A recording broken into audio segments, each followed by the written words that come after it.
ان اللہ عز وجل اختار اصحابی، بشک اللہ کریم خوش کړو، پسند کړو، چناو کړو اصحابی ما صحابہ علی جمیع العالمین، بطول عالمین چے، الا النبیین والمرسلین، دی نبیانو او رسولانو نباد اللہ ما صحابہ خوش کړو.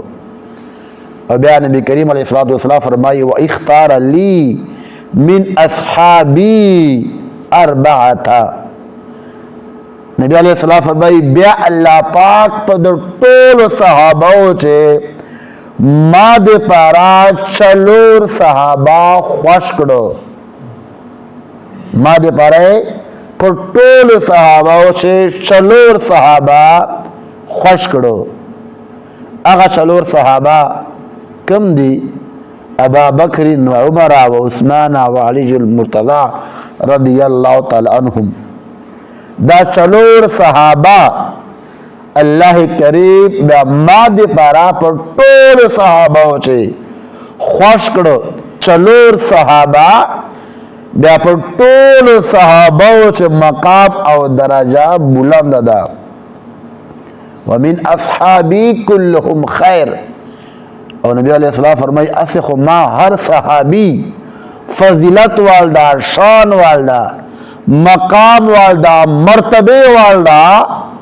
ومن اصحابی کلہم خیر، ما ہر صحابی چکم دا فضیلت والدا، شان والدا، مرتبے والدا.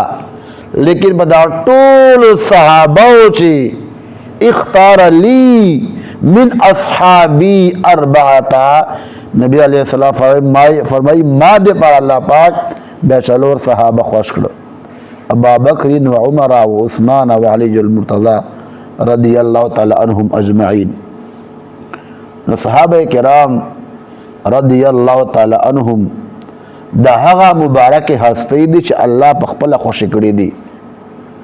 اللہ کریم دی چناو پخپل باندے خپل محبوب صلی اللہ علیہ وسلم دے پارا کڑائے دا. دا پخپل باندے خوش کری دی خپل محبوب صلی اللہ علیہ وسلم پارا. نو حضرت امیر معاویہ رضی اللہ تعالیٰ عنہ پا آغا صحاباو چھے صحابی رسول دا، شان والدا، مقام والدا، 22 رجب تا 2 یوم وصال دا. اکثرہ دیر دا سے کسان دی چھے حضرت امیر معاویہ رضی اللہ تعالیٰ عنہم باندی اعتراضات کئی، قسم اعتراضات پر کئی. حالانکہ استاو تا شی علم نو، ایچ شی پتہ نستا ہوتا، نہ دے قرآن، نہ دے حدیث، نہ دے اصول، نہ دے قوانین، ایچ شی پتہ نستا. اور دیر پول خلق دا ہوئی حضرت امیر معاویہ رضی اللہ تعالیٰ عنہ پر بارش خو چھ فضیلت والحدیث او شان والحدیثان نستا. دیر پول خلق تی مرا ملگان طبقی چی دی چھ حضرت امیر معاویہ رضی اللہ تعالیٰ عنہ پر شان چھ حدیث نستا. حالانکہ حضرت امیر معاویہ رضی اللہ تعالیٰ عنہ پر شان چھ دیر احادیث موجود دی، دیر احادیث موجود دی. لیکن اگر بالفرض صرف داو منے چھ د پشان چھ احادیث نستا، فضیلت چھ حدیث نستا، آیا صحابی رسول دا کم فضیلت تا؟ صحابی رسول دا اللہ محبوب صحابی دا. نبی علیہ السلام فرمائی دے صحابہ چناو دا اللہ کڑا دا اللہ ما دے پارا خوش کری دی، دا کم فضیلت تا؟ صحابی ہونا دا کم فضیلت تا؟ نبی علیہ السلام فرمائی چھے شاہ زولی دو ما زیارت اکڑا ایمان حالت چھے. نبی علیہ السلام فرمائی لا تمس النار، آسڑائے با جہنم تا نجی، جہنم اور با آبانے نلگی جی کہ چاہ ما زیارت اکڑا ایمان حالت چھے.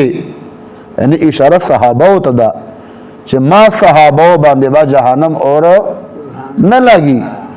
چرته هغه زکات لا ما زیارت کړای دا ایمان حالت شه ما زیارت کړای دا او فرمایي چې چا ایمان حالت شه ما زیارت وکړای فرمایي په هغه چا باندې به جهنم اور اثر نه کوي نو حضرت امیر معاویه رضی الله تعالی عنہ هغه صحابي رسول دا چې ایمان حالت شه الله محبوب زیارت کړای دا کاتب وحی دا اللہ محبوب صلی اللہ علیہ وسلم دو شان بیان کړای دا دو کمال بیان کړای دا په دې باندې احادیث موجود دي کتاب ما نیو په خبر لا بل ملا نه په خبر خپل کمی دا